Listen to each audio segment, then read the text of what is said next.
បាទបងបាទអូដល់ពេលអាប់ដេត modify ដាក់ពី device នៅលើតែមួយហ្នឹងទៅ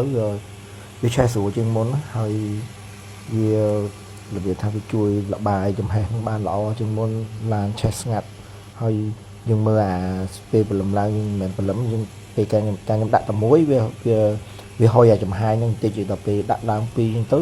ចំហាយវាឆេះសពច្រើនជាងមុនវាលាយលបាយច្រើនជាងមុនហ្នឹងទៅវាមើលទៅដូចឡានយើងថ្មីមួយសារទៀតចឹងហ៎បងដូចម៉ាស៊ីនវាឆេះសពល្អមួយឡានថ្មីដោយសារតែវាឆេះសពល្អទើបវាចេញអាចំហាយទឹកហ្នឹងដល់ពេលឡានយើងប្រើចាស់យូរទៅវាចំហេះឆេះអត់ល្អដល់អញ្ចឹងទៅវាអត់ចេញអាចំហាយទឹកហ្នឹងទេដល់ពេលយើងដាក់អានេះទៅវាជួយលបាយទៅឆេះសពល្អចេញចំហាយទឹកផ្សែងល្អបាទបងបាទអូស្រួលបងស្រួលឡានឆេះអត់ញាក់